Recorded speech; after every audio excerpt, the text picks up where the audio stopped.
Menurut kepercayaan masyarakat, Nyi Blorong penguasa pantai selatan. Dia adalah putri dari Ratu Kidul, mempunyai ilmu kesaktian yang luar biasa.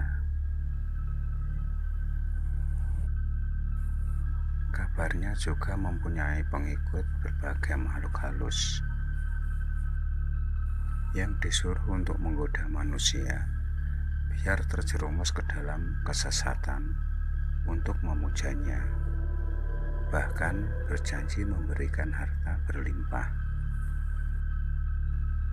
jika sudah jadi pengikut. Akhirnya orang tersebut dijadikan budak-budaknya yang sangat taat sewaktu ajal menjemput. Pagi itu suasana sangat cerah. Desa yang kutinggali sangat ramai karena banyak perusahaan atau home industry. Para pekerjanya datang dari berbagai desa dan kecamatan yang berada di sekitar ini. Namun mitos atau cerita tentang pesugihan sudah jadi rahasia umum di desaku. Dari mulai pesugihan kandang bubrah, babi ngepet, Nyi Blorong, Gunung Serandil, Dewi Lanjar, dan masih banyak lagi cerita pesugihan yang lainnya yang aku dengar. Memang tak bisa dipungkiri, banyak orang kaya, rumah megah di desaku. Namun juga ada yang rumah sederhana dan tak mengenal yang namanya pesugihan. Tiap hari desa ini tak pernah sepi karena sudah terkenal dengan pengrajin rumahan yang dijalani dan jarang pemuda yang jadi pengangguran. Ada sebuah cerita dari penduduk desaku, di mana pada suatu malam sedang nongkrong di sebuah gardu ronda. Sebut saja namanya Paijo dan Sarno. Kedua orang itu masih begadang di pos ronda, walau siang hari bekerja. Namun malamnya tetap saja nongkrong sampai jam 1 malam. Paijo bersama Sarno masih asik bermain catur. Keadaan desa sudah mulai sepi. Hanya ada penjual mie tek-tek yang baru saja lewat mau pulang setelah berjualan keliling. Tiba-tiba Paijo teringat akan hari ini yang malam Jumat Kliwon. Sar, iya Jo, kenapa? Ini kan malam Jumat Kliwon. Emangnya kenapa Jo, jika malam Jumat Kliwon? Aku kok jadi merinding, Sar. Ayo kita pulang. Ini sudah hampir jam 2, Sar. Sebentarlah, aku belum ngantuk. Sebentar lagi, Jo. Malam itu perasaanku entah kenapa terasa gak karuan. Namun aku bertahan di pos karena Sarno belum mau diajak pulang. Dalam batinku aku tetap tidak tenang dan merasa takut.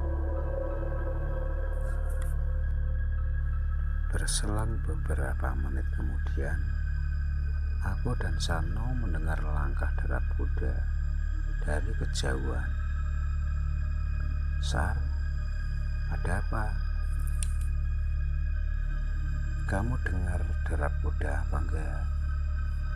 Iya Jo, aku mendengarnya. Sar, coba dengarkan dengan seksama. Kalau itu bukan cuma suara kuda, tapi ada keretanya. Karena suaranya semakin jelas dan gemerincing. Iya Jo, itu suara kuda yang sedang menarik kereta. Tapi siapa ya Jo yang punya kereta kuda? Setauku gak ada yang punya, Sar. Aku sama Sarno penasaran dan juga takut di malam itu. Suara derap kuda semakin mendekat, Jo. Iya, Sar. Aku jadi penasaran, Jo.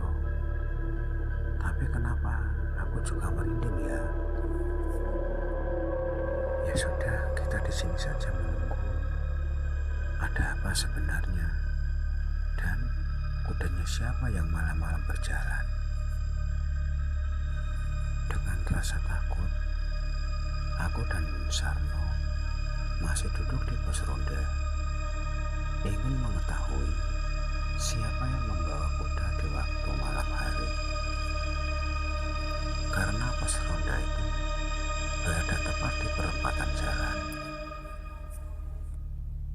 Jadi jika ada yang masuk kampung, pasti melewati pos ronda ini. Suara kuda dan kereta semakin jelas terdengar. Tapi yang kutunggu belum muncul juga. Namun aku tetap menunggu. Pada akhirnya, dari kejauhan aku dan Sarno melihat pemandangan yang belum pernah aku lihat. Bagaikan mimpi, kereta kencana yang ditarik oleh 4 ekor kuda putih, serta kereta yang berkilauan seperti emas, ditumpangi 2 orang perempuan cantik yang mengenakan pakaian serba gemerlap, berwarna keemasan juga, dan ada mahkota ular di kepala perempuan cantik itu. Aku dan Sarno terbengong, tak percaya melihat kejadian itu. Hingga tak aku sadari, kereta kencana itu sudah berada tepat di depan pos ronda dan berhenti. Aku semakin ketakutan dan terpana akan indahnya pemandangan yang mistis itu. Aku hanya bisa diam 1000 bahasa. Tiba-tiba perempuan itu berkata dengan lembut.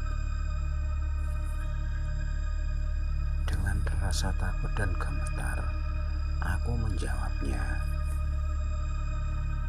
Iya, terima kasih Pak. Sebagai imbalannya, silakan Bapak ambil uang yang ada di peti ini sesukanya. Tidak, Nyai. Terima kasih. Kami ingin mengantarkan uang pesanannya Pak Surati, Pak. Silakan, Nyai. Kereta kencana berlalu menuju rumah Surati. Kupandangi kereta itu berhenti di depan rumahnya dan masuk menembus pintu gerbang. Seolah tak percaya, aku dan Sarno baru sadar bahwa tadi dayang-dayang Nyi Blorong yang disuruh untuk mengantarkan uang hasil pesugihan Pak Surati. Memang dulu Pak Surati orang miskin dan hidupnya sangat susah. Sekarang terkuak sudah jika Surati kaya raya dibantu oleh Nyi Blorong. Ternyata cerita dari mulut ke mulut tentang Surati ambil pesugihan itu benar.